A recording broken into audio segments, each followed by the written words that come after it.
Hi hello నమస్తే, నేను మీ చిన్ను పట్నాయక్. జైపురియా చిన్ను ఛానల్కి స్వాగతం.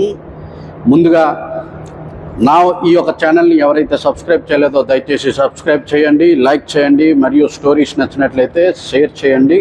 నాకు మీ అందరి సపోర్ట్ని అందించండి.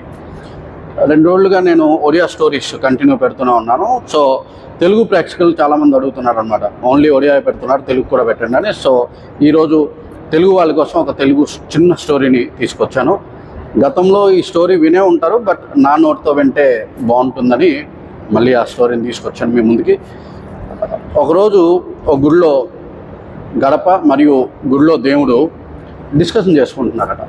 గుడిలో గడప దేవుణ్ణి అడుగుతుందట, అయ్యా నన్ను అందరూ కూడా తొక్కుతున్నారు, నిన్ను మాత్రం చేతులెత్తి మొక్కుతున్నారు, కారణం ఏంటి అంటే భగవంతుడు అంటాడట, శిల్పి ఎప్పుడైతే శిల్పాన్ని చెక్కే టైంలో నీకు 2 దెబ్బలు వేసేటప్పటికి నువ్వు కింద పడిపోయి గడప అయిపోయావు, కానీ నాకు కంటికి 100 దెబ్బలు, ముక్కుకు ఒక 100 దెబ్బలు, చెవుకు ఒక 100 దెబ్బలు, ఇలా ఒంటి నిండా ఎన్నో దెబ్బలు కాసి మరీ నేను నిల్చొని ఉన్నాను, కావున అందరూ కూడా నన్ను మొక్కుతున్నారు, నిన్ను తొక్కుతున్నారు అని చెప్పారట.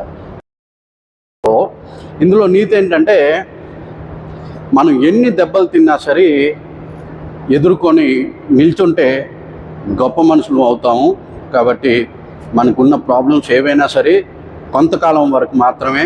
కాబట్టి ఎక్కువ దేని గురించి ఆలోచన లేకుండా, టెన్షన్స్ లేకుండా ఫ్రీగా ఉండండి, నిలదొక్కుకోండి, మీరు అనుకున్న గమ్యానికి తప్పకుండా చేరుకుంటారు. Thank you. స్టోరీ నచ్చినట్లయితే దయచేసి అందరికీ షేర్ చేయండి.